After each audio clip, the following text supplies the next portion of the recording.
50 Cent was on Breakfast Club this morning. I mean, what more do we need to say? That ass up. In the morning. Let's get right into Breakfast Club. Morning, everybody. It's DJ NV, Just Hilarious, Charlemagne the Guy. We are the Breakfast Club. Jess is still on maternity leave. Lauren LaRosa's filling in. Hey. And we got a special guest in the building. The legend. 50 Cent, ladies and gentlemen. I'm here, baby. I'm here bright and early. Well, first and foremost, Jess said she wants that bottle signed. Yeah, I'll make sure I'm going to sign it for her. First and foremost, she said, make sure Fifth signs the bottle. What? I told Fifth, just want to roll in something. She did want that too. She asked for that too. You know what? To slow her down this. She would have already been in power if she was, because I've been reached out to her. Don't tell her that. She won't come back. Don't tell her. She's in New York. Why she can't do both? Nah, just what happened was, like, we had talked about doing something. There was a role, actually, me and Mary had a project that was like the Brady Bunch. It's like a new urban version of it, and it had, I watched just with her son. And I saw that, and I was like, yo, she should play that. Like, we should put it in this thing. And then it was in development for a while. A lot of projects don't actually make it to television, but that one specifically, it fell apart. It had a husband and wife writer team that we just couldn't get it over the wall with the scripts. So that one, we just went back to the drawing board. But I had some things that I was looking at just for already, because I watch people online and I see, like, they working and there's no real, they're receiving, like, they're trying to monetize the material that they're putting out, but it's not a big payday, like, as big as it could be when they're on the shows. Like network TV or streaming platforms. So I look and see who's really working it, because some of them stand out. It just works out the gate. Like, she was one of them. Like, Hey, look at this, 9:49. I didn't even see this till just now. Good morning. Tell 50 Cent I love him, and I'm still waiting for him to put me in. See? Nah, this is real. It's real. She's serious. Last night, now we got a lot of people coming this week, right? One of them, Kamala Harris, is checking in. All these people on the list, the first thing she says, man, 50 gonna be there tomorrow? Yo, tell him I said what's up, and I wish I could have seen him. Have him record a video saying something to me or something. I don't give a fuck. Man, I'm mad as a bitch. I'm not gonna be there. So she need her job. She need her drop. She want this sign. You got some things I to gotta do. do some stuff for her before I leave. I think you get a lot of that because you so accessible still. Like, Yeah, I talked to her. Like, I saw her working, and I started DMing her and was talking to her about it already, like, long before, because I was like, yo, nah, it would fit perfect here. Just trying to place it in a big part instead of a cameo or something was what held it up. Well, you still got time. Yeah. You still got a lot of shows. One of the things I always wanted to ask you, man, why was Shreveport the destination spot for your studio? It was because they already had the infrastructure. Like, they had already had the tax incentive, everything there to have a business be functional. Like, if you think about, like, New York, LA, the studios out here, they're paying 58% the taxes now. So if you was on the 39%, you're already going out of business. If you don't scale back, you're already going out of business. So a lot of them He about his business. didn't make adjustments in California. I'm buying equipment from their companies after they filed bankruptcy. For cheap prices. Wow. Hey, pennies on the dollar. Now, Smart. now break down Shreveport, because a lot of people have never been to Shreveport. But, people say it's a very violent place. You know what? Look. But that weekend. That's a part of a reputation that we don't know, because when we did, like, the time that I did go, that we had zero violence. You know what I mean? For 4 days straight. And I don't know nobody that said that they didn't have a good time. Like, and for me, like, when I get into these pockets, of course I tap in. I'm gonna get into the neighborhoods and make them understand what it means to the town, to the city itself, if it goes the right way. And then you don't have no violence.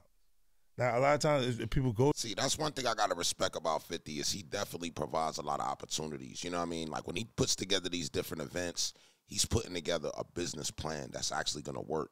And I think that if a lot of people, modeled the plan that he comes up with, it works.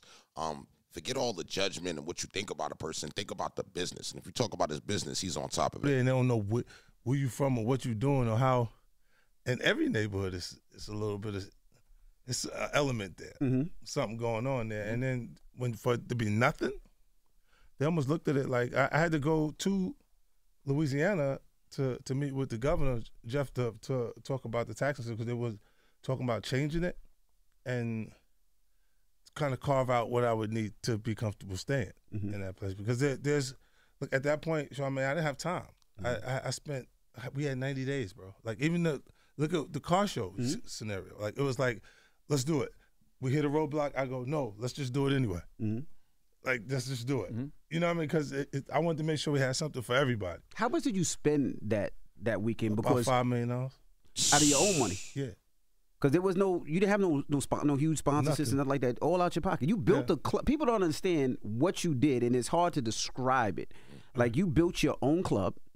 You built your own car show, fit gym. You brought your own restaurants. Like, you built a city in Shreveport for that weekend. But just to show them what would happen. Because then you get 35,000 people to come to the town. The hotel taxes for where people staying in, not only on the Shreveport side, but the Bossier side, they raised the hotel prices when they see so many, the demand for it. The flights went from $239 to $1,200. Coach. Yes. You know what I mean? And you're going, man, why y'all just can't leave it $200? Leave it there because we need everybody to come. You know, but it almost was, it builds excitement when you do it the first time and it's successful like that. They showed out, like, the people of Shreveport not having any altercations or not doing anything. I think it also attributes to the morale of law enforcement. Because when they're being paid, like, I was paying them damn near $65 an hour.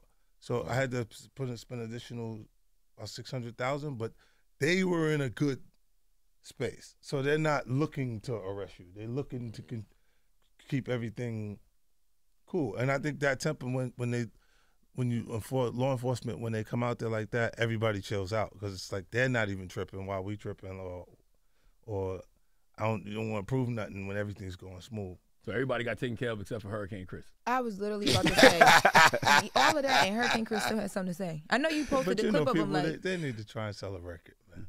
That's a part of our culture also. True. Right, and that publicity tried to build some sort of noise to drop a record. He tried. And it didn't work because it's just like when the whole event and everything is positive and you come with, I'm going to kill somebody energy, and they go for what exactly? For building the economy in a city that needs it? When you got that many people there that understand it, the smarter people that's there look and go, this fool just want clicks on the thing, like on the machine, because you can't, there's nothing negative about it. You can't find a negative point in that specifically. Even I took away from hip hop and made it humor and harmony. Made it the comedic side of things, let's laugh, let's love music, bro. You know what I'm saying? Instead of it being, because that energy, if we bring that and then something happens, they go, oh, it was this that did it. You know, and people assumed that we couldn't have a good time there, but we, you know, obviously we did. And you had Louisiana artists there. Yeah. And P was there. Fredo Bang. Look, Fredo gets played in my rock. Like that kid, I don't play it. Hey, baby, like that was 1,000 years ago, bro. Like that's not in my playlist. Like, you know, like these kids, like Fredo, look, he was like, yo, I don't even know I know the word for word the songs because I'm listening to the music. You know what I'm saying? And it's I had a good time. Even some of the other artists, real local artists, they got a chance to rock. You know what I mean? He just was upset because he wasn't a part of that, I guess. Now, when you look at some of these younger artists and you see how they idolize you and idolize your music, and then you see them get caught up. Yeah. Do you have conversations with them? Like I remember Casanova, and you was trying to talk to Casanova, Troy Ave, and now Lil Durk. Do you have conversations with them and be like, I've seen this play before? Yeah. And even with Durk, I was telling him, like when I had him, he was in New York. We did the Power thing. Yeah. that's first and last acting role at this point, right now. But we did the it's crazy. the acting role when we was doing the theme song for Force. Got you. For the Chicago version. Yep. Then, like I was like, yo, this is them, right? It's the real shit, right? He was like, yeah. And I said, yo, just watch him. His crew. Because he said that, you know what I'm saying? And it's like, I've always had that energy myself in the middle of everything that was going on. I'm not just watching. We know, Fifth. The other side, I'm always watching. I'm like, wait a minute. Where was you at Thursday at 3? If you got pulled over and you're not in jail, why are you not in jail? Dan, did you ever have that though? I'm sure you did. Nah, right? hell yeah. I've had guys look. I had a driver. He got he was supposed to go from Vegas to meet me in Miami, and he went in the airport with a hammer on him. Oh, so man. I'm like, the lawyer called me like 2:00 in the morning. He said, you got arrested, this and that. And I go, oh. I said, he said, it's all right to send a lawyer for him. I said, he ain't gonna need a lawyer, you're gonna need bond. The lawyer after that, when you got priors. Right? And then he called back and he says, no, he said, this and that, he made the flight. With a gun in the airport. Wow, she already got prior felony. He made the flight by the time we get there in the car. I sat in the car, man. I'm like this.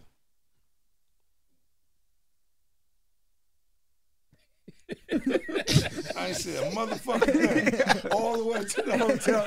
Let me get there. I'm waiting on this nigga to tell me how the fuck you got on that plane. Then he go, yo, this is the. But he's so weirded out. Like, it's so, his energy, he didn't even know how to, hey, like, what's up? Like, as soon as you get into the car, he didn't know how to do it. And don't let him drive you, man. You know, you got some funny business going on. You know, so you can't get picked up after you have priors and then they just let you go, even with permits. They wouldn't, if you would not make the flight. It's crazy. There's no way he ended up on the flight. I mean, you already had a handler. For him to make the flight, he got to already have somebody you can call. Yeah. Been able to get him out. Yeah. It's crazy. When you said that to Durk, what was his response to you? He said, you know what? He said, somebody just came in my house. How do they know exactly what the address is? I don't give my address to nobody. Like, this is not, because something happened. The robbery in Georgia? Yeah. When when India had to shoot? He went straight to talking about that. Damn. Wow. Damn. What do you think it is about many men that resonate so much with this generation? I think that they know that their opposition. They know who the other side is. When they know, and when there's crews, it's a bunch of them over there. They all rock with each other. So if you a recognizable person on the other side, then they already, that top op vibe start feeling like they all want me, or they know that I'm a valuable piece over here. So if they hit me, then it'll create confusion over here. So it resonates even in the drill culture at the same time. But you was able to see it early, right? Because you've always made early residency. I am not gang. I do not gang bang. I know. I do not like Rico. I do not like conspiracy. Keep both of those brothers away from me. I don't like neither one of those things. And these laws were designed to bring down the mafia, bro. The Italian mafia. You know, look, when they say they reserve the ability to offer, like, when you think crime in general, right? When I say the word organized, it means intelligence. That's why when I say organized crime, you only think of white Italian Americans. You don't think of triads. You don't think of Russians. You don't think of any other ethnicity, right? Serbians, none of that. And we put all of that in power because there's different versions of it. It's there, and we wanted to have it feel like the city feels. Like, it's 13 million people. It's a melting pot of people here. Culturally, we want it to be as diverse as possible. So, but when you do think about it, when they do say organized, it's saying smart criminal. If they have to point to a criminal and say smart, it's going to be a white Italian American. We are still in America. You see what I'm saying? They're not going to call anybody else smart. They'll call you kingpin. They'll call you a gang leader. And they'll say massive amounts of money or that were brought in at this point, but they're not going to call you smart. Yeah, but did you see? They never even did that with Meech when you think about it. It was kingpin. Yeah, you're right. Yeah, you're right. Yeah. Organized crime. What did you see early enough that was like, nah, this ain't it? I just never seen anyone successful in a gang. Ever. In the history of gangs, I haven't seen success. So I join a sorority. That's the gang that is like the people who actually make it. You know what I mean? Like that. Join those kind of gangs. Like Alpha, do some shit like that. That kind of gang, I'm with it. I join if they let me. Those gangs, because they go into success and they stay connected to each other and they feel that brotherly energy where they will do whatever for you because, like, that's my brother already. You know what I mean? Like, but I've never seen anyone have success in gangs, and I look and I go, it's so easy. You don't even have to be involved. All you got to do is be aware. But you did say G-Unit, I started my own gang back in the day. Yeah, because that energy was there. Yeah. Like, I had to look, the youth, the younger, Charmaine, the younger dudes do not want to follow the older guys' path. They don't. You recognize what you did then? Yeah, but every money in Black History Month, that's February, my brother. You know, you did that. That was a long time ago. and they out active now. So they don't want to follow in that step. And when I start doing that, it brought the ability to do different things. That around it, the older dudes already had that where they could send a hit or do different things, and that, brought that to me. Now you mentioned Meech. Have you spoke to Meech at all? I had a text message conversation back and forth with him because he's in the halfway house. So. What do you think his next move should be? Well, he got a lot of things he can do. I mean, he might want to make a movie. He might want to do some different things where, because I understand how important real is to our culture, right? But when you develop in television, it's to find the best possible story you can find and then make up some things. You got to make up things because your life would intersect with Charlamagne's life, so I immediately get the lawsuit when we get over there. This would, you understand what I'm saying? So I got to change things around a little bit, and then that's the series. When we see high notes, we see low notes, and at points it's when they do something that's like when we have a TV moment, when it feels like completely real. And this is why it was important for me to get Lil Meech ready, so he could go there. Because when you watch it and it's good, and then you go, that's his son, right? Like, and as a fun fact to the person that's watching with you, you feel like this, it's got to be true because the son is there, and this is, and that's a rarity. You probably won't ever see that again. It's a fact. You seem like the type of person too that don't like to stay in one place too long. So that's why I was shocked when I saw the residency announcement. Because I feel like you a hustler. Like you like to be moving around. You don't like to be stationary. Well, congratulations. You're only there a week. The 27th to December 27th, the time. 28th, the 30th, the 31st, January 3rd, and January 4th at Planet Hollywood Resort and Casino. 15 million? Yeah, but look at this. I'm able to do things production-wise because we don't got to take it apart, put it back together, take it apart, and put it back together. So I can build a set where I can do some tricks and different things that I could make the show more entertaining, and I want to do that and then change the set around because I kept, look, it's easy stuff that I could play so it's going to get a response immediately, right? And then there's things that are hits or records that I could have played in place of those songs that are equally as good. I just think that because I made the choice, I played the other ones more often than the others. So, what made you want to do the residency in Vegas? Because you just left the Final Lap tour. And before you tell me that, were you surprised at the success of the Final Lap tour? Because you haven't done a tour in a long time, and every city sold out, country sold out. Were you surprised by that? Yeah, it was unique because that tour, I didn't release an album before. And every other tour I went on, I put out a new record, and it changed the show because I had to play some of those songs from the new record and then get to the hits that I already had going. So that, like, this time, it was like they said, we on strike as far as television is concerned. So I said, okay, I'm on tour. It's having the ability to do things that the other guys that are producing stuff don't have. You know what I mean? And like when I communicate with Tyler, I tell him it's the FUBU format. It's for us by us. You know, and I'm able to create things without necessarily trying to service the Bible Belt at the same time. That Tyler's original audience is that. So he keeps consistent themes going through his projects. And if you had as much success as he's had, why would you adjust it? That's a fact. You know, like mine's, I use family drama in format. So if it's two brothers like Meech and Terry, their experience is one way. I'll give you another example, the Flores twins, complete different.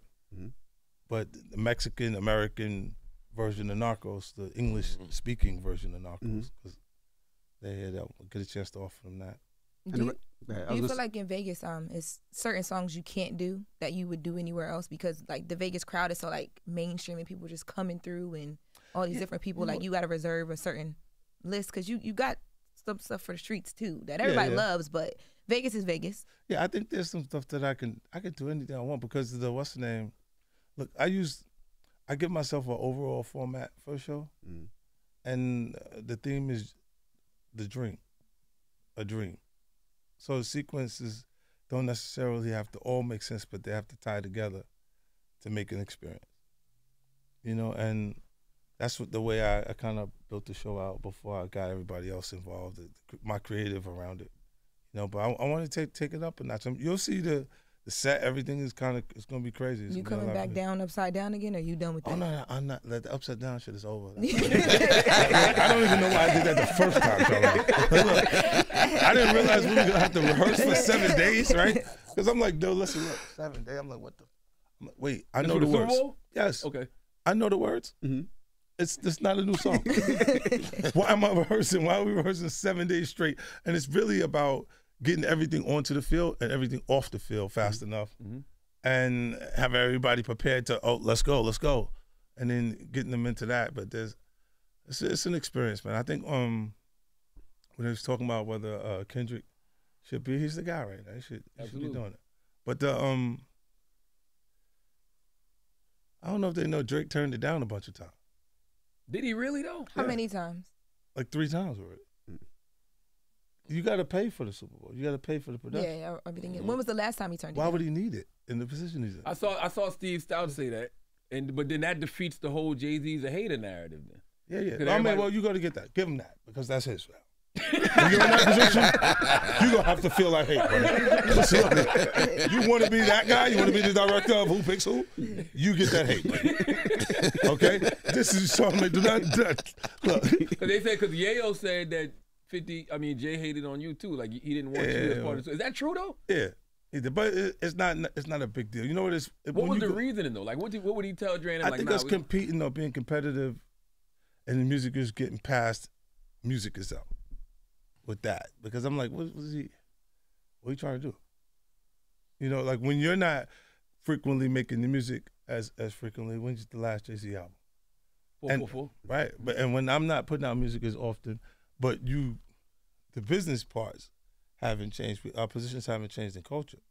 So if you now saying, yo, I want to give him this because, what you mean?